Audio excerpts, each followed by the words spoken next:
Can we talk about this whole "is it a good time to buy" question? Because Right. obviously it's a tough question to answer because we don't know. Nobody knows. The experts don't know what is going to happen with the overall, economy of this country. And I know there's a lot of opinions out there, right? You can jump on YouTube and you can get as many opinions, or get on Twitter and get as many opinions as you want about the overall economy. And, consensus, when you listen to the experts, I do my air quotes, experts, the economists and other people that are, the pundits on the economy, everybody, is saying doesn't appear to be anything, that's going to slow this down right now. Now, and of course, you just look at the stock market, which is always the kind of the. Is it a leading indicator? It's a leading indicator of what at least how people feel about the overall economy, right?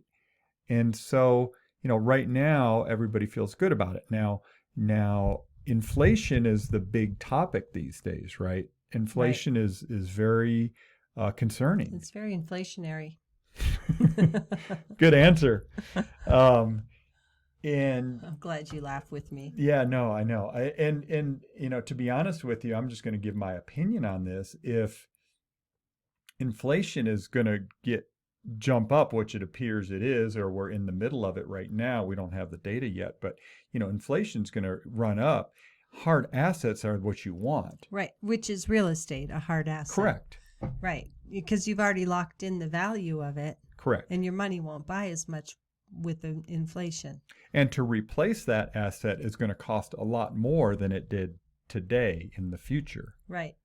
And so to highlight that, I've got that story that I put on, where did I put that? I put that on Facebook about the cost of lumber, right? That's been a big conversation in our industry.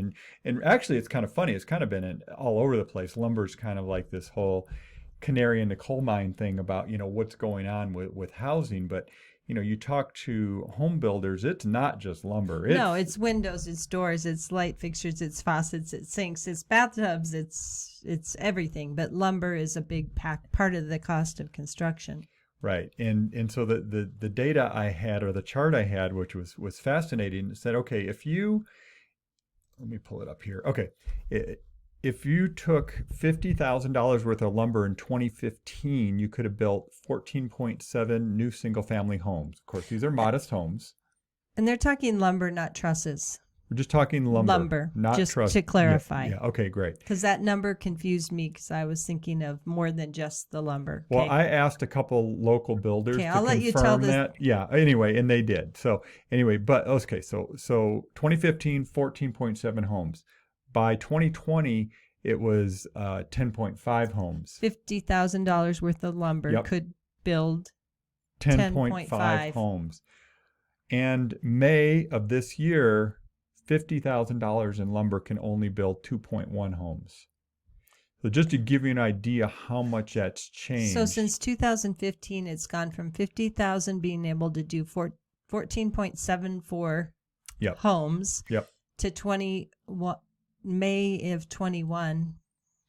What was the thing that Tim McNaney with Twilight Homes, he made a comment. He said that, they used to pay for a sheet of OSB, which is like plywood, right? Chipboard, a lot of people call it, was $8. Now they're paying $50 for that same piece of wood. Of course, he didn't say how long ago. Well, yeah, I mean, again, it's probably a few years ago. So the point is, there's inflation, in everything, obviously, energy and all that, but in the housing world, doesn't look like prices are gonna, at least to build, are gonna come down. Right. Yeah. So it leads us to, should you be a home buyer right now? It's a frustrating time to be a buyer. We know that. It's a frustrating time to be representing buyers. It's a hard time to be a seller right now, even, because when your house goes on the market, you better hope that you can go stay in a hotel for 3 days, because you're going to have a lot of showings. And if you have dogs and kids, And you're going to have multiple offers to sort through and try to figure out which one's the best one. So and luckily, we put on our team, we have a nice spreadsheet. We put them together, and it's very easy to see the differences. So let's say you are a buyer. Should you be a home buyer right now? Getting back to the voicemail we got, somebody felt it wasn't wise of us to encourage people to be home buyers right now. They should be sellers. So why would someone want to lock in on a home right now? Well, so that call, but I'd been working on it already because I was very curious. I didn't have a lot of data. And so I did a deep dive on what rental prices are doing in the Albuquerque market. I know we deal in single family sales. That's what we do at the Venturi Realty Group with Keller Williams Realty. But we Tracy, you and I are landlords, property owners. We kind of work that single family home rental niche. That's our deal. And so I'm just curious, what's going on with rents. And there's been a lot of frenzy and frenetic pace in that world as well as the sale world. So when a new, especially single family rental house comes on the market, there is a lot of interest for that property. It's like bidding wars to get the rental house, and people are doing the same thing as when they're buying, and they're offering over what the asking rent is. They're sweetening the pot, right? So I put a question out there to a group of realtors. I was like, okay, well, what are you seeing for price appreciation for rent? And as far as we can tell, it's anywhere from 8 to 15% annualized in rent, which actually is pretty close to what home price appreciation has been in Albuquerque as well. So it's it's in that range, right? Somewhere 10, something. So the thing is, this is what I said to somebody. It's like, okay, well, it's a bad time to buy. Okay, well, what are you going to do? Are you going to live at home? Are you going to live with a friend? You got to live somewhere, right? Yeah. There's a nice tent city downtown, but sorry, I shouldn't have gone there. But you know what I'm saying? It's like you got to live somewhere, right? So either you're paying, it doesn't matter what the price is for the purchase, you're going to pay somebody. You're either going to pay your landlord and pay down their mortgage, or you're going to pay down your own mortgage, right? Right. And so that brings us to the rent versus buy calculation. Can you buy a house realistically in Albuquerque and pay equal to or less than what you would pay to rent a home right now? So I've run the scenario a bunch of different ways. And what I do is I say, okay, if this house, let's, for example, $250,000 house, and not that there's a lot of them out there, but they're coming. They're coming on and they're going off immediately. Well, there are. They just sell quickly. Yeah, they sell quickly. But so $250,000 house and you compare that to if you were to rent that house, it's probably going to rent for around $1,500 a month, let's say.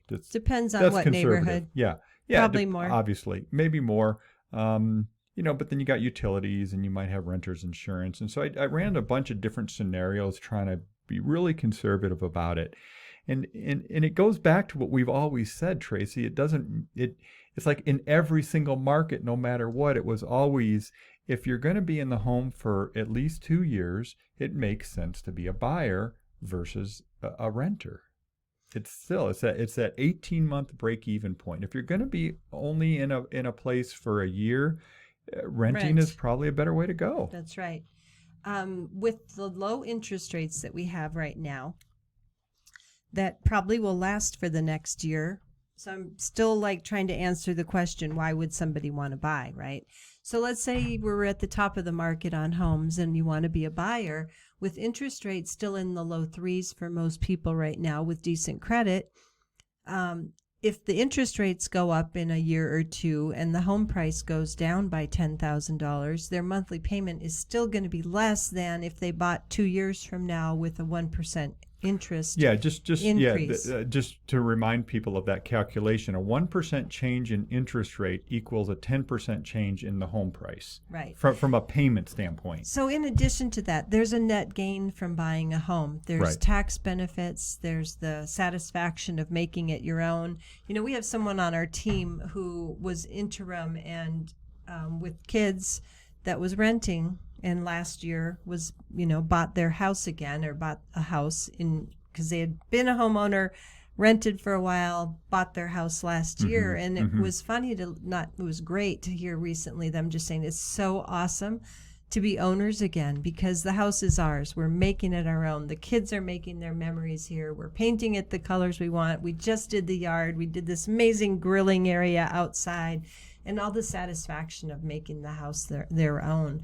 But logically there also is a net gain financially from being a homeowner. Yeah, I'm all about the financial part of it, right? And the numbers. It's like the numbers have to make sense to me.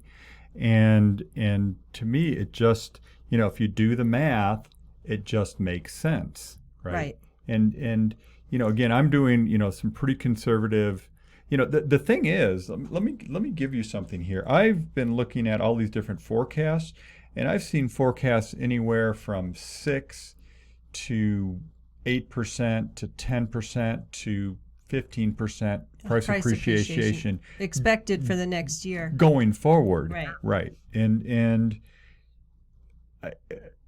right now, I don't see anything changing that. There's nothing out there that could make that change. Even COVID didn't make it change. Well, really. COVID stopped everything. Accelerated it.